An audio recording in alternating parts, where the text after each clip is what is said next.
time now for the car review. Now, Mr. Mars had the chance to drive. Don't be smiling at me when I give this introduction. Had the chance to drive the Dodge Durango SRT Hellcat. And that's all I'm going to say, because I know that you'll rub it in even more now that you've had a chance to drive it. So we're talking about the 2023 Durango SRT Hellcat Premium all-wheel drive. Now, I'm going to explain that to you. Okay, please do. Now, the Dodge Durango, you can actually, if you count the different editions that they have listed on their website, you can actually get 18 different trim levels or whatever you want to call it of the Durango. However, we're going to just talk about the 3 Hellcat editions. You can get the SRT Hellcat, the SRT Hellcat Plus, the SRT Hellcat Premium, which is the one that we had. This is a full-size SUV, 3-row. We had the 6-passenger version because we had the captain's chairs in the second row. One of my granddaughters, I was taking her someplace in it. She said, "This is a family car?" Yes, this is a family car when you get everything in it that you really want. And it has a distinctive SRT badging. Ours had the dual racing stripes on it, the SRT Performance hood, had projector headlamps, LED daytime running lamps, all that good stuff you're going to find out there. SRT red Brembo brakes, had power sunroof, power liftgate, 20 by 10-inch wheels. Yes. Now, you go to the inside of it, and this is where you're really going to see that it could be a family vehicle. Laguna leather seating. Got the high-performance bucket seats up front. They're heated, ventilated. The second row has also bucket seats that are heated, and it has a console in that second row, so it's very comfortable for the rear passengers. Up front, you're also going to find out you've got a 200-mile-per-hour speedometer. And you're also got a 10.1-inch touchscreen where the nav, or the Uconnect system is, nav. You're going to find your SRT Performance Pages there. It's got wireless charging on it. It's got the Harman Kardon audio with 19 speakers with subwoofer and 825-watt amp. So there's power in this vehicle on everything.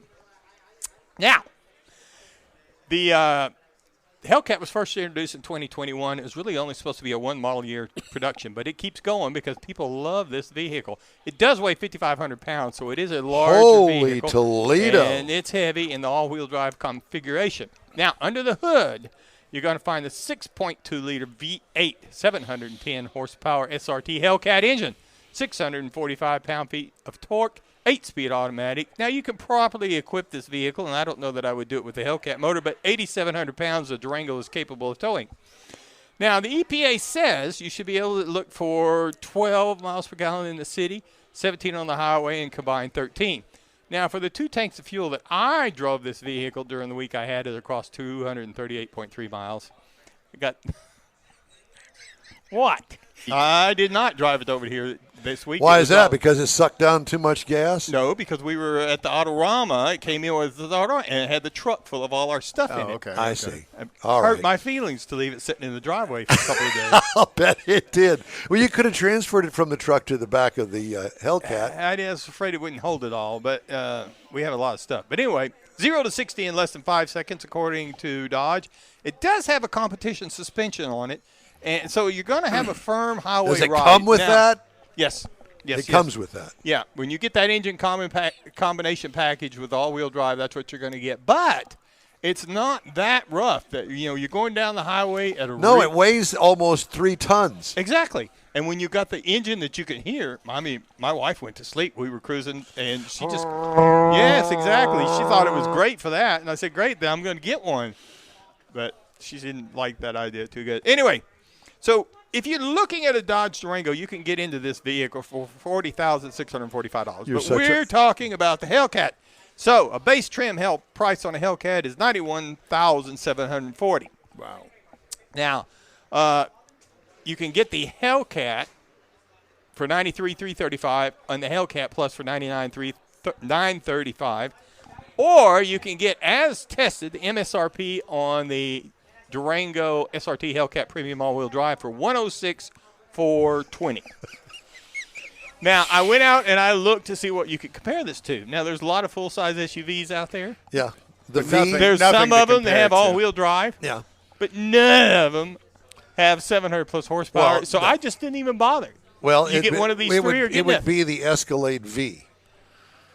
I'd have enough trouble staying and keeping gas in this one. Yeah, exactly. So, but anyway, it's a very impressive vehicle. Well, It'll do a lot of, and that's my review of the 2023 Dodge Durango SRT Hellcat. It's not a smile; it's a smirk.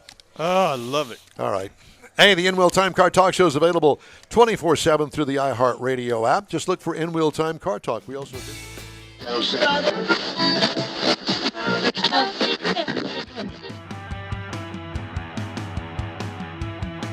2022 Dodge Challenger. Available trim levels: the SXT, the GT, the RT, the RT Scat Pack, and the SRT Hellcat. Not only did I have the Hellcat, but I had the Hellcat wide body. How many passengers? 4 or 5. If you want to stick a third person in the back seat back there, I don't. Is there even a seat belt back there for that? Passenger delete. I don't think Someone so. in the middle? It's 4 people. Anyway, exterior changes from last model year? None. This car was originally introduced in 2008, which was 15 years ago if you're counting. And if you stop and think about it, what car is still around that's 15 years old that they sell every one that they make? It's truly amazing.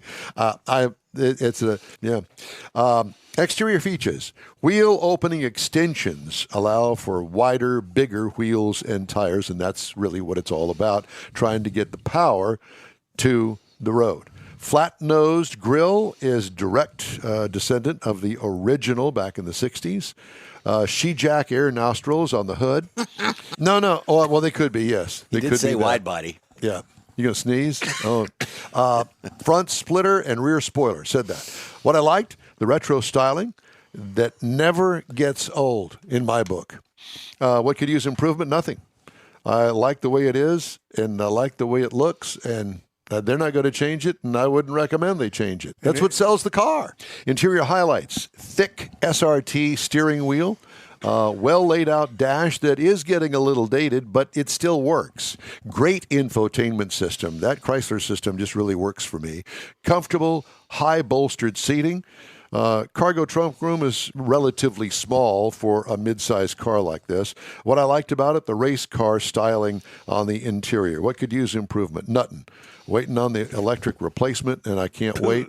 If they do such a good job at hot rodding, I can only imagine where the electric is going to go. 6.2 liter. That's twice today. Supercharged V8, 717 posted horsepower. What? Torque of 656 pound-feet. Transmission, 8-speed automatic transmission. It's rated for 13 miles per gallon in the city and 21 on the highway for a combined total of 15. 17.3. Yeah. Well, I mean, I'm sorry. I know that the car will smoke the rear tires. I know that. Why would I want to do that? I don't want to do that. Yeah, I know. And it's not my car. Now, Mars, on the other hand, did you just see and hear his comment? Yeah. He says, exactly. So, in other words, that's what you do.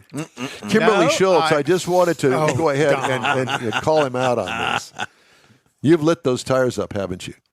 In the name of research, yes. I mean, you got to figure out just to what extent. Guys that do it on YouTube and stuff, whenever you're the Stellantis and the Dodge engineers, they all know exactly how to do that. So they can do these funny car style burnouts all day. We all know how to do it. You take the traction control off and you put it in low or shift it through the gears. And just keep burning the tires all the way down the track. No. Okay, well then how do you do it? We're going to have to give you lessons on how to do a proper burnout. Next time we get a car, yes. Okay. I'll watch from the curb. Ooh. A long way back, because all I can see is that car going down the road. We're not talking about a Mustang. Ride and handling. What I liked about it, the race car-like suspension. What could use improvement? Adjustability, but then it wouldn't be a race car suspension on it, would it? I have a comment after all this, but that's okay. I'll wait. Okay. Now then, let us talk about pricing. Now, the base trim price on the Hellcat. The base trim price is $63,530. The price is tested was $88,000. But if you want to get into a Challenger, a 6-cylinder like my daughter's got, $30,000. Yeah, that's good. It's like, what, 305, 308 horsepower? 300, there's plenty of juice in it. Plenty. Yep. Competitors to this vehicle. Well, duh. The Mustang Mach 1. It starts at $57,665. The Camaro ZL1 starts at $65,895, which I think would probably be the closest competitor, but not really, as far as horsepower is concerned. And then there is the Charger 4-door, because I can't find any more 2-doors. Charger 4-door starts at $79,595, and that's the Hellcat version. Okay, so you got 780 horsepower. You've got bolstered seats. You got wide body. You got big tires. You got all these accoutrements on the dashboard to fix performance. But, don't you dare light those tires up. Yeah, Don. Don't you dare. I didn't light them up. It's there to light tires up. Here's my reason. Because if I did that, I'd either, one, get caught by the police.